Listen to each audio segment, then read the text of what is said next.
നമസ്കാരം. പുണ്യനഗരങ്ങളായ മക്കയിലും മദീനയിലും പരിസര പ്രദേശങ്ങളിലും കനത്ത മഴ.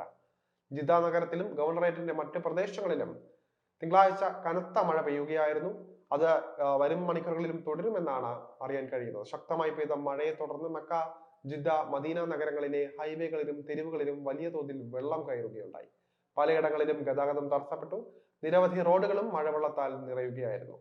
പരിസ്ഥിതി ജലം കൃഷി മന്ത്രാലയത്തിന്റെ റിപ്പോർട്ട് അനുസരിച്ച് രാജ്യത്തിന്റെ മറ്റ് ചില പ്രദേശങ്ങളിലും കനത്ത മഴ അനുഭവപ്പെടാൻ സാധ്യതയുണ്ടെന്നാണ് പറയുന്നത്. മദീന മേഖലയിലെ ബദർ ഗവർണറേറ്റിലെ അൽ ഷാഫിയയിലാണ് ഏറ്റവും കൂടുതൽ മഴ പെയ്തത്, 49.2 മില്ലിമീറ്റർ. ജിദ്ദ നഗരത്തിലെ അൽ ബസ്തീൻ ജില്ലയിൽ 38 മില്ലിമീറ്റർ മഴയും ലഭിച്ചു. മദീന മേഖലയിലാണ് ഏറ്റവും കൂടുതൽ മഴ രേഖപ്പെടുത്തിയതെന്ന് മന്ത്രാലയത്തിന് കീഴിലുള്ള പരിസ്ഥിതി ഏജൻസി അറിയിച്ചു.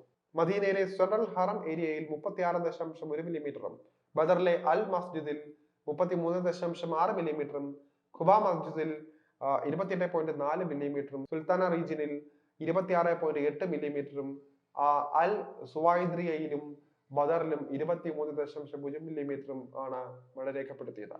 ജിദ്ദ നഗരത്തിൽ നേരത്തെ പ്രഖ്യാപിച്ച അലർട്ട് ലെവൽ ചുവപ്പിൽ നിന്ന് ഓറഞ്ചിലേക്ക് താഴ്ത്തിയതായി നാഷണൽ സെന്റർ ഓഫ് മെറ്റീരിയോളജി അറിയിച്ചിട്ടുണ്ട്. ശക്തമായ കാറ്റ്, ഏതാണ്ട് 0 ദൃശ്യപരത, ഉയർന്ന തിരമാലകൾ, ഇടിമിന്നൽ, വെള്ളക്കെട്ട് സാധ്യത കാലാവസ്ഥാ കേന്ദ്രം പ്രവചിച്ചിട്ടുണ്ട്.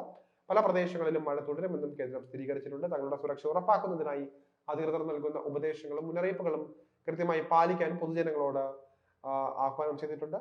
കാലാവസ്ഥാ കേന്ദ്രം നൽകുന്ന കാലാവസ്ഥാ വിവരങ്ങൾ നിരീക്ഷിക്കാനും നിർദ്ദേശമുണ്ട്. ജിദ്ദയിലെ King Abdul Aziz International Airport യാത്രക്കാർക്ക് ജാഗ്രതാ നിർദ്ദേശവും നൽകിയിട്ടുണ്ട്. വിമാനത്താവളത്തിലേക്ക് പോകുന്നതിന് മുൻപ് അതത് എയർ കാരിയറുകളുമായി ബന്ധപ്പെട്ട ഫ്ലൈറ്റ് ഷെഡ്യൂൾ അപ്ഡേറ്റുകൾ പരിശോധിക്കണമെന്നും യാത്രക്കാർക്ക് നിർദ്ദേശം നൽകിയിട്ടുണ്ട് അധികൃതർ.